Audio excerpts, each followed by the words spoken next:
So I get this call and I rush over to the hospital. Once again, I leave. My boss is not happy. He's saying some stuff under his breath, but it is what it is. I'm not going to leave, my then husband alone and stay at a job when my mind is constantly on what's going on at the hospital.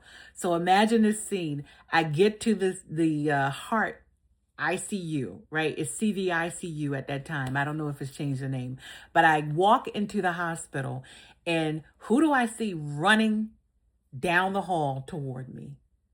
My husband. and he's a heart patient. He's literally running and security is running after him with a whole bunch of doctors and nurses. And they're saying, don't tackle him. He's a heart patient. He just had open heart. And when I look at him, I don't know who this is because the look in his eyes, it is somebody else. He's not home, right?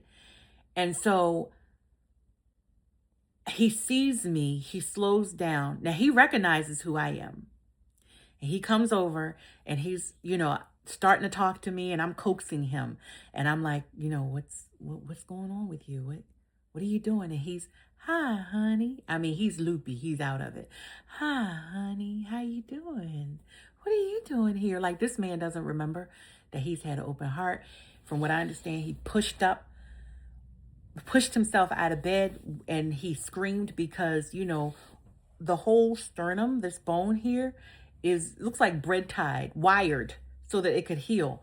And when he pushed up, it shifted. So they knew they were going to have to go back and correct that. That's a whole nother story. So he is running down the hall. After 2 days ago, he had open heart. He shouldn't even be out of bed like this. And he's running. And so I coax him. The doctors, nurses, the security guards, we all form this circle around him. So there's probably about 20, 25 people around this man. And I'm in the middle. And I'm like, would you go back to the room with me? For some reason, he was able to calm down. I was able to calm him down, get him to the room, crush up the Percocet, put it in his orange juice with the nurse, and give it to him. He passed right out. So at that time, the neurologist comes down and he's like, something is triggering him. Something is setting this off. Have you ever seen this before? And I said, no. And so they all look at his dad by this time, who's crying and very emotional. And they were like, he's gotta go. It's him. He's fine the whole time. But the moment his father walks in the room, he goes off. And they had done some kind of scan. And the neurologist was like, look at this chart. It literally is some kind of neurological event. And that is because when you have major surgery like that, there's a lot of trauma to the body. And so having him around not only was traumatic for him, whatever emotions he was internalizing was starting to come out and express himself.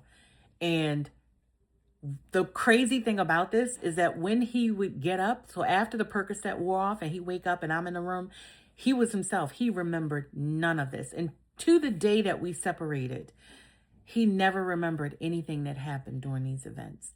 But what happened to me as a caregiver, whereas I thought I had support in order to provide, some financial care to him, because at this point, like I said, I'm working and I'm working full time. So the support that I'm getting with his dad being there to help allows me to work so that I can still earn money for us. Didn't have that anymore. It just got harder. The caregiving journey just intensified. So caregivers, when I tell you that I've walked this journey with you, I understand this journey, you have no idea. But you will as I continue the story. Stay tuned.